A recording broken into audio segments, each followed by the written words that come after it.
Voyagez aux frontières de la réalité avec Sébastien Pietta, magicien et hypnotiseur de spectacle. Vous allez vivre une expérience extraordinaire. Sébastien Pietta, magicien hypnotiseur qui va emmener l'équipe dans des situations encore jamais vues auparavant. Dormez. Non, ne dormez pas tout de suite. Tout d'abord, regardez cette vidéo, vous allez apprendre plein de choses intéressantes sur l'hypnose de spectacle. Alors j'ai décidé de faire cette vidéo puisque j'ai beaucoup traité de l'hypnose thérapeutique sur ma chaîne. Il y a des vidéos qui vous permettent de vous faire hypnotiser et j'ai pas encore traité de l'hypnose de spectacle. Pourtant c'est mon métier, ça fait 5 ans que je suis hypnotiseur, que je fais des spectacles, j'ai hypnotisé plusieurs centaines de personnes et parmi toutes ces personnes, il y a des questions qui reviennent tout le temps, qu'on me pose tout le temps et j'aimerais y répondre aujourd'hui. Et restez bien jusqu'à la fin de cette vidéo puisque vous aussi, derrière la caméra, derrière votre écran et tout ça en moins de 5 minutes, vous pourrez tester si vous êtes réceptif. Et vous aurez même l'occasion pour ceux qui y seront de tester un petit effet hypnotique qui va vous impressionner. Alors sur ce, je vous propose que l'on commence tout de suite par la première question. Alors l'hypnose, qu'est-ce que c'est? C'est ce qu'on appelle un état modifié de conscience. Alors c'est sympa, ça fait scientifique, mais pour autant ça vous donne pas plus d'explications. Alors l'hypnose, qu'est-ce que c'est? C'est un état qui se situe entre l'état de veille et l'état de sommeil. Entre les deux. Première chose à savoir, c'est que lorsque l'on dit dort au spectateur, la personne part en état d'hypnose, mais elle ne dort pas vraiment au sens propre du terme, comme quand on dort la nuit. C'est un état différent où elle va pouvoir rêver, éveiller, voir des choses qui n'existent pas, des choses qui existent peuvent disparaître, et elle peut vivre tout un tas d'expériences qui va toucher ses 5 sens. Donc on peut parler d'hypnose comme une technique qui permet à la personne de se connecter à son inconscient, on va la guider vers son inconscient. Mais aussi on peut parler d'état d'hypnose, d'état hypnotique. Cet état hypnotique, on le vit tous les jours, chaque jour, même toi qui regardes cette vidéo, tu vis des états d'hypnose. Même si tu crois que t'es pas réceptif et que ça marche pas sur toi ces conneries, eh bien tous les jours tu rentres dans des états de transe, dans des états similaires à l'état d'hypnose. Tu sais ces moments où tu es en train de conduire comme ça, et d'un coup tu pars dans tes pensées, dans un autre univers, et tu arrives à destination et tu te dis mais c'est fou comment je suis déjà arrivé là, j'ai roulé en pilote automatique. Ça peut être aussi dans le bus, dans le tram, dans le métro, quand tu lis un livre ou quand tu es sur ton téléphone portable et que tous les bruits aux alentours disparaissent et que tu te sens bien. Et encore un dernier exemple, le soir quand tu t'endors, ça t'est sûrement déjà arrivé de commencer à rêver mais d'être toujours présent dans ton corps et d'entendre les bruits dans la pièce qui sont là. Et au moindre bruit un peu plus fort que les autres, tu te réveilles. Alors l'inconscient, c'est une partie de notre esprit qui gère 90% de nos fonctionnements. Notre inconscient va gérer notre respiration, les battements du cœur, la cicatrisation d'une plaie, nos émotions, nos souvenirs, nos addictions, nos phobies. Bref, l'inconscient gère énormément de choses dans notre vie. Donc c'est pour ça que l'hypnose thérapeutique est très intéressante puisque ça permet de transformer ces choses dont on n'a pas conscience afin de transformer notre vie puisque notre inconscient détermine vraiment les résultats qu'on a dans la vie. Alors dans le cadre d'un spectacle, le but ça va pas être de transformer des choses sur la personne sur le long terme, le but ça va être de lui faire vivre des expériences qui vont jouer avec ses 5 sens, avec sa mémoire, ses émotions, des expériences agréables.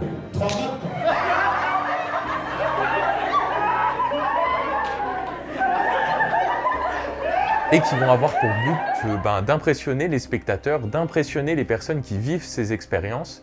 Et pour ma part, si je fais ça, c'est pour faire connaître l'hypnose, puisque je suis persuadé que ça peut transformer la vie de nombreuses personnes. Alors est-ce que c'est prouvé scientifiquement? Oui, l'hypnose est prouvée scientifiquement et on peut mesurer cet état de conscience avec un IRM, avec un électroencéphalogramme. Et ils ont remarqué, les scientifiques, pour faire simple, que les ondes cérébrales se modifiaient lorsqu'on était en état d'hypnose. Donc notre cerveau marche différemment que lorsqu'on est dans notre état de veille normal et que lorsqu'on est dans un état de rêve ou de sommeil. C'est différent. Alors du coup, qu'est-ce qu'on peut faire avec l'hypnose? Eh bien, l'hypnose thérapeutique est de plus en plus utilisée dans le milieu médical. On peut opérer des personnes grâce à l'hypnose, à la place d'anesthésie traditionnelle. On peut aider les infirmiers, les infirmières, surtout à l'heure actuelle où on est en confinement, où ils luttent contre le coronavirus, eh bien à lutter contre le stress. On peut même apprendre l'auto-hypnose, apprendre à s'auto-hypnotiser soi-même. L'hypnose est aussi très utilisée pour lutter contre des phobies, arrêter des addictions, arrêter de fumer, perdre du poids grâce à l'hypnose. Je connais une personne qui a perdu plusieurs dizaines de kilos juste avec un anneau gastrique fictif qui était dans son inconscient. Et ça lui a permis de perdre du poids.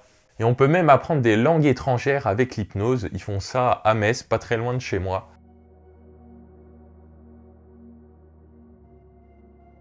Donc vous l'aurez compris, l'hypnose c'est un domaine super vaste qui peut aider de nombreuses personnes.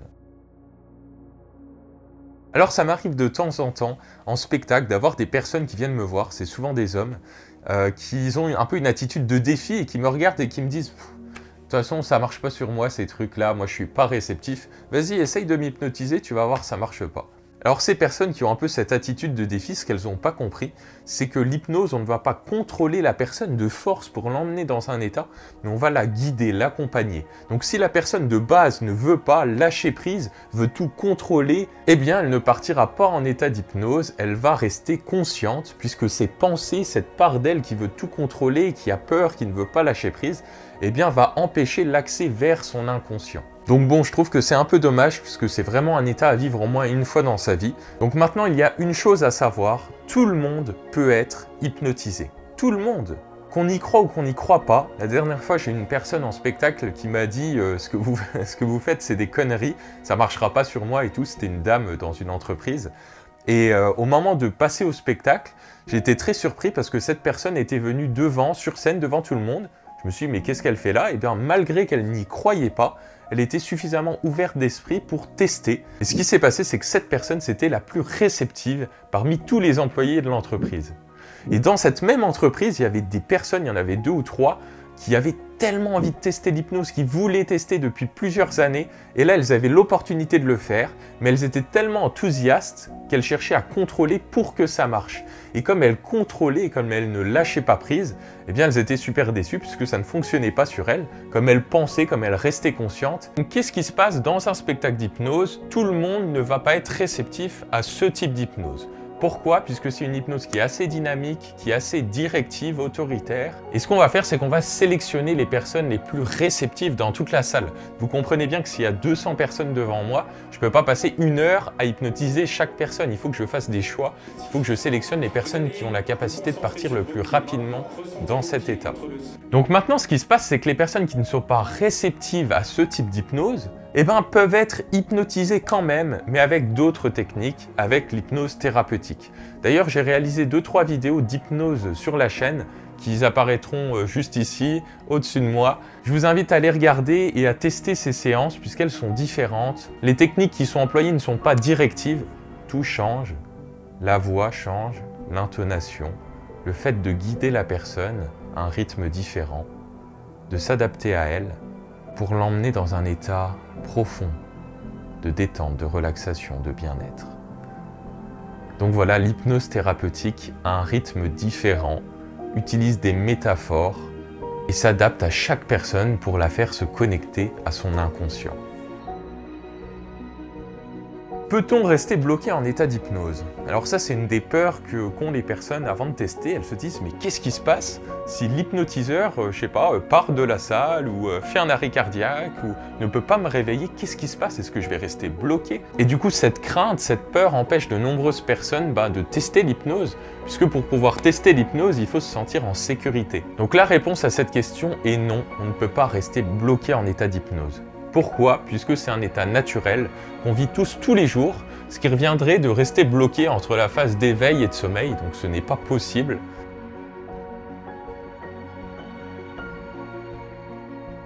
Donc maintenant, il y a 2 solutions, parce que vous avez sûrement déjà entendu parler des personnes qui témoignent ou dans les journaux qui sont restées bloquées en ayant regardé Mesmer à la télé.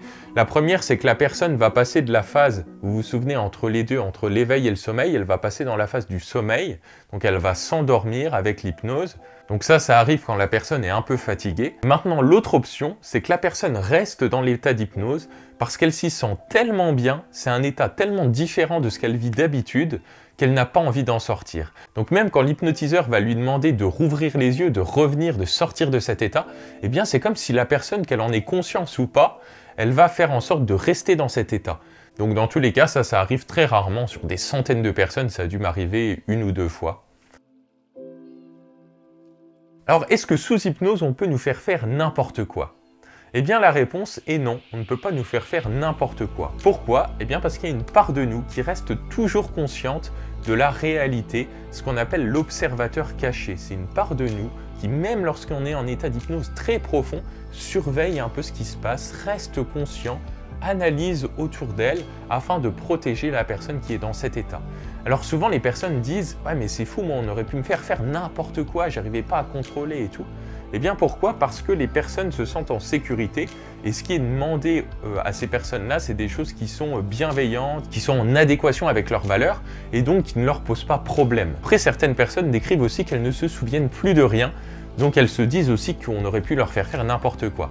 Alors encore une fois, les personnes étaient conscientes durant la séance d'hypnose, sauf qu'au moment de les réveiller, leur inconscient leur a fait oublier ce qui s'est passé. Donc elles ont eu l'impression d'être inconscientes tout le long. Mais c'était pas le cas puisqu'elles entendaient toujours la voix de l'hypnotiseur. Voilà, maintenant on va passer au test pour voir si vous êtes réceptif à travers votre écran. Je pense avoir répondu aux principales questions que vous pouvez vous poser sur l'hypnose. Maintenant, si vous avez d'autres questions et que vous souhaitez que j'y réponde, j'y répondrai. Posez-les-moi juste ici dans les commentaires sous la vidéo et je prendrai le temps de vous répondre. Maintenant, passons aux choses sérieuses. Il est l'heure de tester si vous êtes réceptif à l'hypnose de spectacle.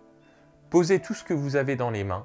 Si vous êtes en train de rouler, ne faites pas ce test. Si vous êtes en train de nager dans votre piscine, ce qui est peu probable, mais on ne sait jamais, faites-le quand vous êtes sur votre transat. Bref, mettez-vous assis confortablement. Donc, mis à part si vous avez trop bu ou si vous êtes drogué, tout le monde peut faire ce test de réceptivité. Alors, on y va, on commence. Installez-vous confortablement et je vais juste vous demander de tendre les 2 mains, comme ça, devant. Vous allez croiser les mains, bien fortement. Et vous allez plier les bras et mettre vos mains à peu près à 20-30 cm de vos yeux. Maintenant, vous allez tendre les 2 index, comme ça, vers le haut. Alors pour ceux qui les cherchent, c'est juste après les pouces. Voilà, vous les avez, c'est bon? Très bien, maintenant vous allez écarter vos doigts de 2-3 cm. Et à partir de maintenant, et jusqu'à la fin de cette expérience, qui va durer quelques minutes, pas plus, vous allez fixer l'écart entre vos doigts. Fixez cet espace, ce vide entre vos doigts. Fixez, mettez toute votre attention sur cet espace entre vos doigts. Et à partir de maintenant, certains le sentent peut-être déjà, c'est comme si je poussais sur vos doigts. Et à partir de maintenant, vos doigts commencent à se rapprocher petit à petit, par petits à-coups. Vous pouvez même imaginer 2 puissants aimants, un sur chaque doigt, qui commencent à s'attirer, à se rapprocher. Vous pouvez imaginer une presse peut-être qui pousse vos doigts vers l'intérieur. Bref, imaginez quelque chose qui peut attirer vos doigts. Visualisez-le. Imaginez-le, c'est maintenant là, c'est présent. Et ces doigts qui sont devant vous commencent à se rapprocher de plus en plus. Et plus vous observez ces doigts, plus vous entendez ma voix. Plus vous fixez cet espace, ce vide, plus les doigts se rapprochent maintenant, de plus en plus. Vous pouvez peut-être aussi sentir votre cœur, qui bat plus fortement que d'habitude. Vous pouvez peut-être ressentir votre respiration, qui est plus profonde, et ces doigts devant vous se rapprochent encore 2 fois plus. Maintenant, ce qui va se passer, c'est que je vais compter jusque 3, et au compte de 3, vos doigts seront collés, bloqués, soudés dans votre position, impossible à décoller. Avec le 1 maintenant, les doigts se rapprochent encore plus fortement et commencent peut-être déjà à se toucher, à se serrer de plus en plus, comme une force qui est là présente que vous observez, comme 2 personnes. La personne qui est là, qui observe ces sensations, et la personne majestueuse, votre inconscient qui est au premier plan et qui bloque ses doigts. Vous observez cette force immense qui est là et qui serre vos doigts de plus en plus. Avec le 2 maintenant, vos doigts se serrent encore plus fort. Vous êtes de plus en plus bloqués, collés, soudés dans cette position, comme une statue de pierre immobile dans le temps et dans l'espace, comme une statue de cire au musée Grévin qui ne peut plus bouger, qui est figée dans cette position. Alors je vous rassure, ces doigts se bloquent, se serrent, inévitablement, de plus en plus. Mais dès que je vous le dirai, instantanément, naturellement, ils pourront se débloquer. Mais pour l'instant, ils se serrent encore plus fortement. Ces doigts se serrent, se bloquent, se soudent de plus en plus. Et avec le prochain chiffre, plus vous essayerez de décoller vos doigts, plus vos doigts seront collés, bloqués, soudés dans cette position. Avec le 1, le 2 et le 3, maintenant, vos doigts sont bloqués, collés, soudés dans cette position impossible à décoller. Plus vous forcez, plus vous essayez de les décoller, plus vos doigts sont collés, bloqués, soudés, impossible à décoller. Allez-y, essayez, c'est impossible. Plus vous forcez, plus vous essayez, plus vos doigts sont bloqués dans cette position. Ressentez cette force. Cette force est présente maintenant. C'est votre inconscient qui est là. Cette partie de vous immense et dense qui est là au premier plan et qui bloque ses doigts devant vous. Alors observez ces doigts, ressentez cette force. Je vous laisse apprécier cette puissance qui est là, qui bloque ses doigts.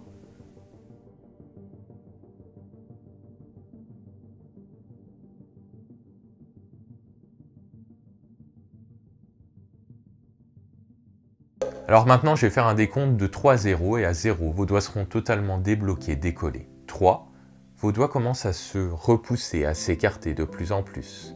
C'est comme si ces aimants avaient l'effet inverse. C'est comme si cette presse qui pourrait serrer vos doigts s'enlevait maintenant. Comme si cette colle entre vos doigts se décollait totalement. Et vos doigts commencent à s'écarter. Avec le 2 maintenant, vos doigts s'écartent de plus en plus. Les mains se desserrent, se relâchent, se détendent. Avec le 1 maintenant, les doigts se séparent, s'écartent. Laissez-les se décoller, elles se décollent. Inévitablement, elles se séparent. Et avec le 0 maintenant, vos doigts se décollent totalement. Alors peut-être que vous avez une petite douleur dans les doigts, peut-être que vos mains vous font mal. C'est normal. Maintenant, ce qui va se passer, c'est que je vais compter jusque 3 et cette douleur dans vos doigts va disparaître totalement. Imaginez une couleur qui pourrait représenter cette douleur. Regardez vos doigts. Avec le 1, ça y est, cette douleur s'en va de plus en plus. Avec le 2, c'est comme si votre cerveau enlevait cette douleur de votre esprit, coupait ce signal. Et avec le 3, maintenant, bougez un petit peu vos mains comme ça y est. Vos mains sont détendues de nouveau. Vous voyez, l'hypnose est magique. Votre inconscient est magique. Il gère tous vos fonctionnements. Alors peut-être que maintenant, pour certains, les doigts ne se sont pas collés, les doigts ne se sont pas rapprochés. Si vous voulez que l'hypnose fonctionne sur vous, c'est possible. Il y a 3 choses qui font qu'une personne va être réceptive. La première, ça va être de se sentir en sécurité. Et donc de faire confiance à la personne qui vous guide, qui vous accompagne en l'hypnotiseur, en l'hypnothérapeute. Non seulement en l'hypnothérapeute, mais aussi en vous, en vos propres ressources, en vos capacités à, si jamais vos doigts sont bloqués, à les décoller vous-même. Deuxième chose, ça va être important de lâcher prise. Si vous cherchez à tout contrôler, si pendant que je parle, vous parlez aussi dans votre tête, qui c'est qui parle dans votre tête? Eh bien, c'est votre conscient. Sauf que moi, j'essaye de vous guider vers votre inconscient. Donc cette petite voix qui parle dans votre tête, qui est là, qui analyse tout, qui cherche à contrôler, ça c'est votre conscient. Et s'il est là, ma voix ne fait pas d'effet sur vous. Et troisième chose, eh bien, c'est d'avoir envie, puisque vous pouvez être très réceptif à l'hypnose. Si vous n'avez pas envie de vous faire hypnotiser, eh bien, ça ne fonctionnera pas pour vous. Si vous réunissez ces 3 aspects, je peux vous garantir que vous pouvez regarder de nouveau cette vidéo et ce test que j'ai fait sur vous, ça marchera. Alors maintenant, je vous avais promis en début de vidéo de vous faire vivre un effet hypnotique. Un effet qui va toucher vos sens et plus particulièrement celui du goût. Vous allez voir, ça va être très impressionnant, très intéressant. Installez-vous toujours confortablement et juste fermez les yeux quelques instants. Alors soyez rassurés, je ne vais pas vous endormir, d'accord? Je vais juste vous faire vivre un état intérieur qui va vous surprendre. Alors vous allez imaginer maintenant que vous voyagez au bord de la mer, dans un endroit où vous avez peut-être déjà été, ou alors dans un endroit imaginaire. Vous êtes maintenant au bord de la mer, posé sur le sable fin. La mer est juste là devant vous. Vous pouvez entendre le bruit des oiseaux, ressentir le sable chaud sous vos pieds et voir ce paysage magnifique. Et plus vous observez ce paysage, plus vous ressentez l'air, le vent contre votre peau.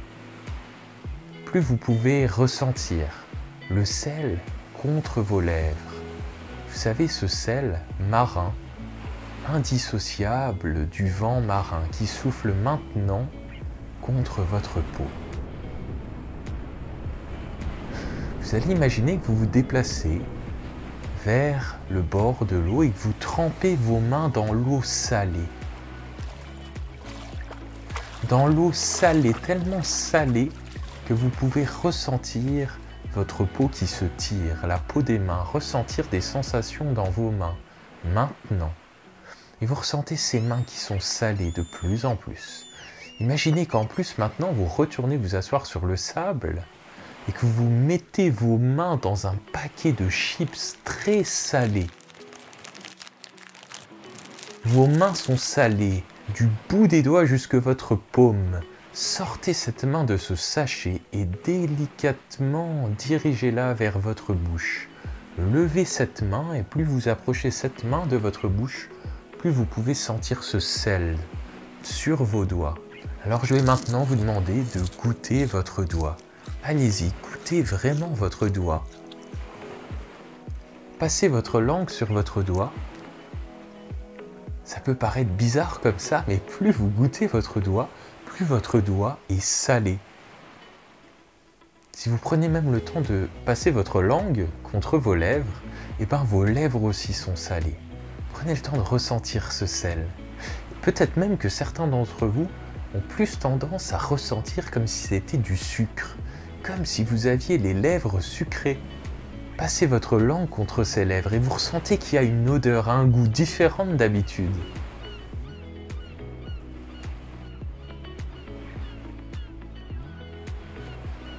Très bien. Maintenant, je vous invite à petit revenir ici et maintenant, dans votre état de conscience ordinaire. Alors peut-être que certains d'entre vous n'ont pas ressenti ce sel. Alors je vous invite à prendre un vrai paquet de chips, à mettre les doigts dedans et à goûter vos doigts. Et là, vous allez voir que vos doigts seront salés. Maintenant, je vous invite à reprendre conscience, voilà, du monde dans lequel vous êtes. Vous pouvez rouvrir les yeux, revenir ici et maintenant. Alors j'espère que certains d'entre vous ne s'étaient pas gratté les fesses avant de goûter vos doigts. En tout cas, j'espère que certains d'entre vous ont pu ressentir ce goût de sel, ce goût salé, cette odeur différente. Sur ce, merci d'avoir regardé jusqu'au bout. J'espère que ça vous a plu. Le meilleur moyen de m'aider, de me remercier, c'est de partager cette vidéo à tous vos amis. Et si ça vous a plu, et seulement si ça vous a plu, abonnez-vous à la chaîne. Et je vous dis à bientôt sur la chaîne Évoluons ensemble.